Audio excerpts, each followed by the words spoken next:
Salatullah, salamullah ala taha rasulillah. Salatullah, salamullah. Boykot itu artinya diboykot, tidak bertegur sapa, berdiam, bisu, menghindar, ya kan, memalingkan wajah sama. Wah, itu kenapa itu ketawa? Ibu ulang sekali lagi. Assalamualaikum warahmatullahi wabarakatuh. Waalaikumsalam warahmatullahi wabarakatuh. Alhamdulillahirabbil alamin. A'udzu billahi minasy syaithanir rajim. Bismillahirrahmanirrahim. Bersyukur kepada Allah Subhanahu wa taala. Alhamdulillahirabbil alamin. Bersolawat kepada Rasulullah sallallahu alaihi wasallam. Allahumma sholli ala sayyidina Muhammad wa ala ali sayyidina Muhammad. Yang dihormati Bapak pengurus musala Baitul Taqwa Surabaya Lubuk Lintah Padang beserta jajarannya. Yang dihormati Bapak Ibu, ananda jemaah musala Baitul Taqwa yang dirahmati oleh Allah Subhanahu wa taala. Puji syukur kepada Allah. Alhamdulillah telah selesai sholat isya berjamaah dan senantiasa berselawat kepada Rasulullah. Jangan pernah lupa, dengan berselawat diberikan kemudahan, syafaat, terbukanya pintu rezeki, solusi dari segala persoalan, ketenangan hidup, dan banyak manfaat dari berselawat. Jadi jangan pernah lupa untuk berselawat. Alhamdulillah, tanpa memperpanjang mukadimah, judul kajian pada malam ini, apa hukumnya setelah bermaafan namun tidak bertegur sapa? Bagi yang mencatat diulangi, tapi nggak ada anak pesantren ya. Apa hukumnya setelah bermaafan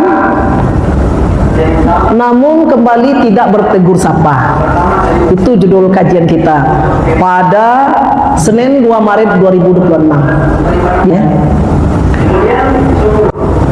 Kalau kita di dalam Islam itu tidak ada yang tidak tahu, masa tidak bertegur sapa itu hanya 3 hari ya, 3 hari cuma. Sama juga dengan masa berduka berkabung cuma 3 hari. Selanjutnya bagaimana? Ya dilaranglah oleh Allah Subhanahu wa taala kalau tidak bertegur sapa. Batasnya cuma 3 hari.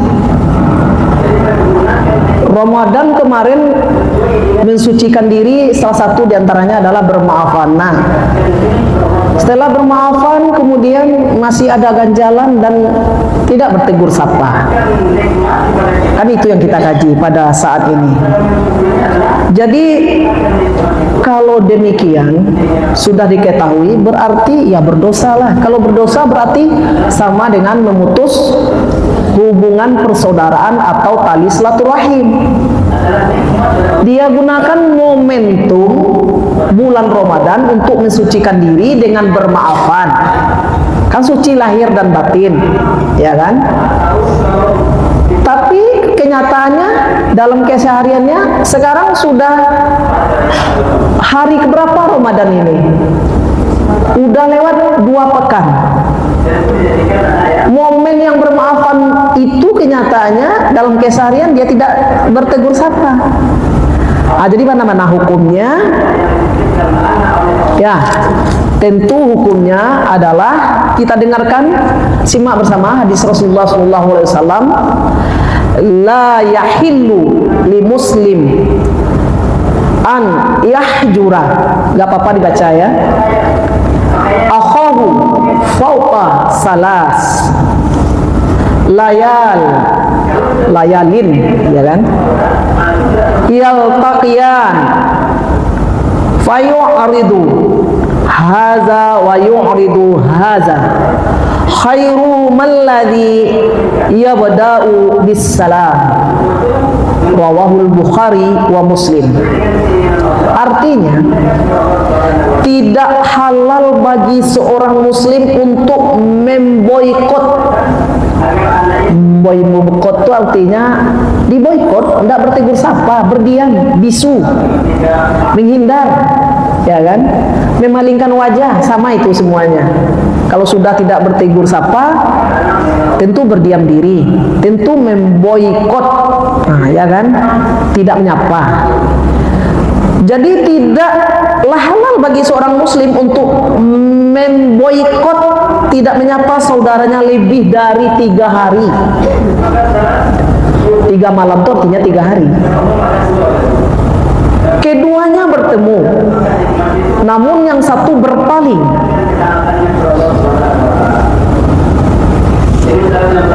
Begitu ya, berpaling. Atau bertemu wajah, bergegas. Berpaling juga gini bahunya, nah gitu ya. Namun yang satu berpaling, yang terbaik di antara keduanya adalah memulai dengan memberi salam. Hadis diriwayatkan oleh Imam Bukhari, nomor hadis 6017, dan Imam Muslim nomor hadis 2560. Ananda yang dirahmati oleh Allah, dari bunyi hadis yang dibacakan tadi, apa yang menjadi poin penting daripada hadis itu? Ini banyak terjadi di masyarakat. Meskipun sudah sering ini dikaji, tapi diingatkan kembali, karena pada kenyataannya banyak yang tidak mengamalkan. Dia sudah tahu tapi tidak mengamalkan. Jadi larangan yang tidak bertegur sapa itu, berpunggung-punggungan atau melongos atau memalingkan wajah, istilahnya memboikot, tidak menyapa tanpa alasan yang syar'i, itu dilarang. Dilarang berarti diharamkan, berarti berdosa. Nah, itu poin daripada hadis yang dibacakan tadi. Kalau begitu, Bu, boleh tidak bertegur sapa atau memboikot atau berpunggung-punggungan tadi atau berpaling tadi. Kalau secara syar'i, tentu timbul pertanyaan demikian kan? Larangan hadis ini berlaku untuk permasalahan pribadi atau masalah duniawi. Jika tidak bertegur sapa, boikot tadi untuk kemaslahatan agama, itu yang syar'i tadi. Untuk kemaslahatan itu maksudnya untuk urusan atau kepentingan agama Islam, agama kita. Seperti pelaku maksiat atau bid'ah yang nyata, tujuannya untuk perbaikan, itu dibolehkan. Apa itu yang untuk maksiat?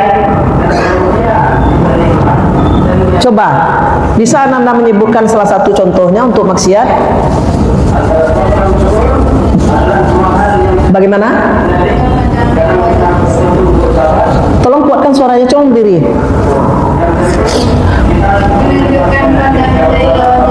Masya Allah, Alhamdulillah, Allahu Akbar, Tabarakallah. Menundukkan atau memalingkan pandangan dari lawan jenis, itu kan gadul basar, supaya jangan ada kontak mata yang turun ke hati, akhirnya menimbulkan rasa syahwat, akhirnya jatuh kepada lambat laun kepada pikiran, dan akhirnya berzina. Bagus, itu salah satunya. Ya. Atau kalau yang bid'ah bagaimana? Bisa nak dicontohkan?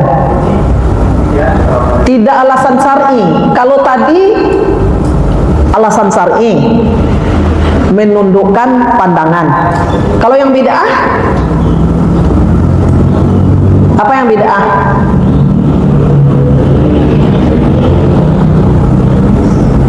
Di dalam acara penyelenggaraan jenazah umpamanya, ada pula di suatu daerah pakai tabuh-tabuhan, bunyi-bunyian, atau membuat masakan kayak berhelat atau pesta. Itu dalam Islam kan tidak diperkenankan. sebaik-baiknya kita melayat itu meringankan orang yang timpa musibah. Kita yang membawa makanan, minuman meringankan orang yang ditimpa musibah. Tapi di suatu daerah sudah lumrah, mereka pula yang merugi-rugi, memasak masakan yang terbaik untuk orang yang melayat sampai berhutang-hutang. Itu masalah beda. Nah, itu diperkenankan. Ananda atau saudaraku semuanya berbalik dengan astagfirullahalazim, tidak mengizinkan untuk ke sana, sudah melayat langsung pulang. Itu tidak masalah, memalingkan. Itu yang alasan syar'i, yaitu tadi menundukkan pandangan karena diperintahkan oleh agama kita. Juga masalah bid'ah yang berpesta pora di atas kematian. Nah, itu kan bukannya budaya Islam, ya kan? Nggak usah lah panjang ceritanya, itu bukan budaya Islam, tidak diperkenankan oleh hadis Rasulullah SAW. Yang kedua, ancaman di akhirat bagi orang yang tidak bertegur sapa, saling mendiamkan itu bagaimana? Dia tidak mau berdamai, atau dia sudah berdamai tadinya, dia sudah bersalaman, dia sudah bermaafan. Ketika sudah bermaafan, menggunakan momentum bulan Ramadan dengan semangatnya, ternyata dalam kesehariannya dia masih ada unek-unek di hatinya, dia tidak bertegur sapa. Lah, mereka akan diangkat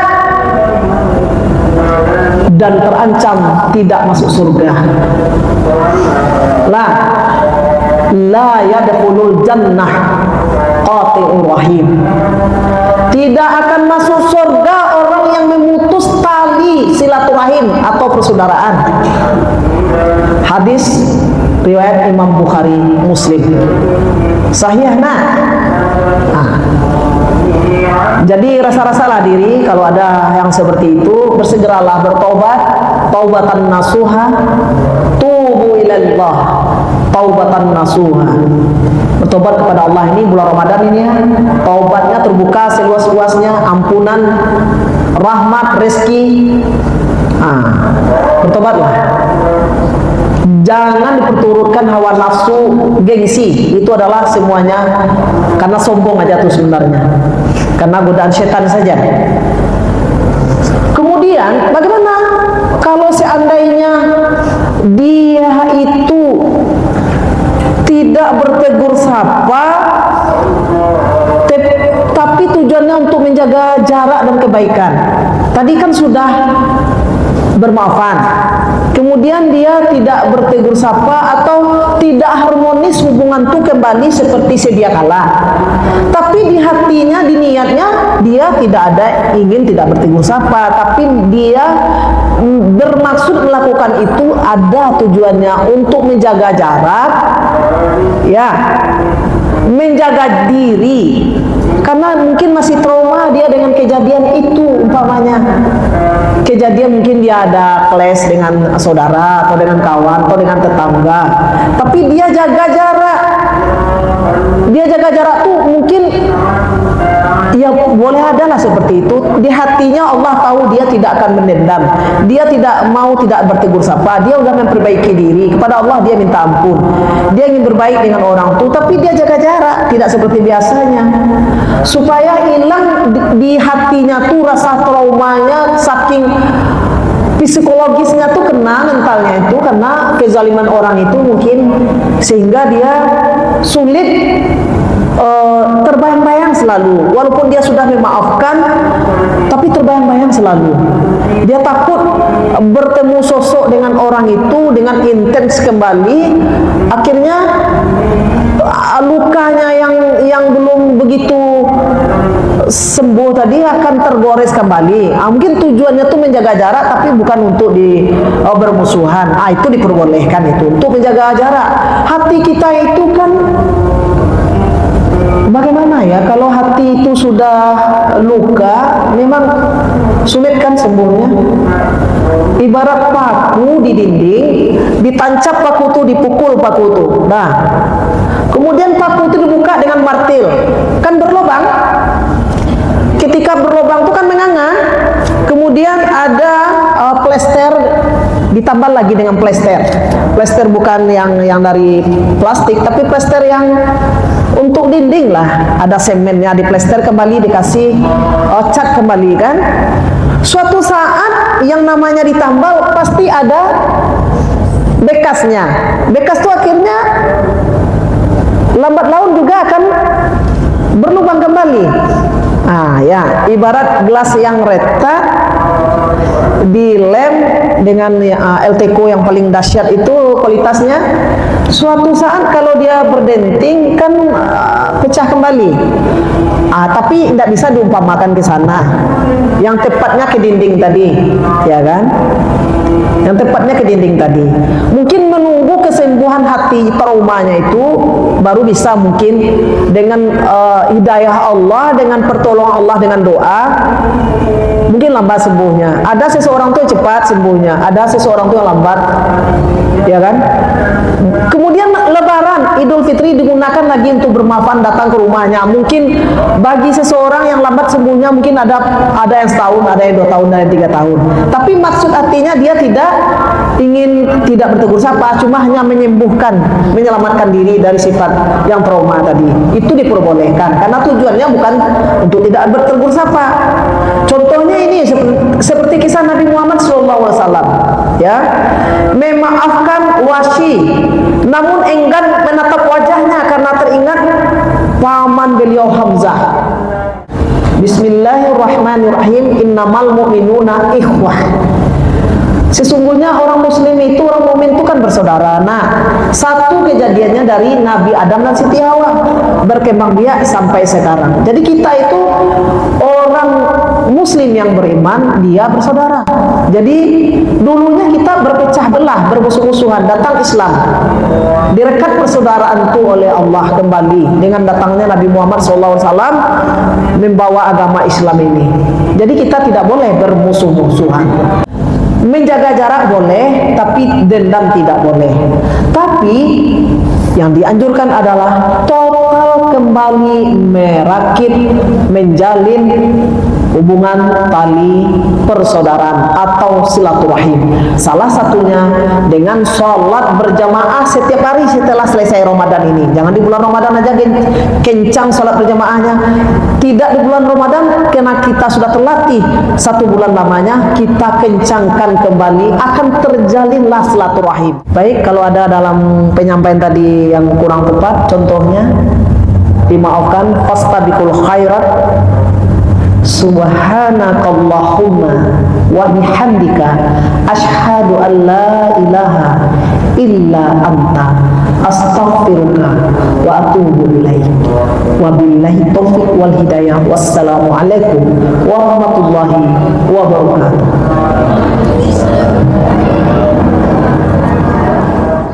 Ala Yasin Habibillah.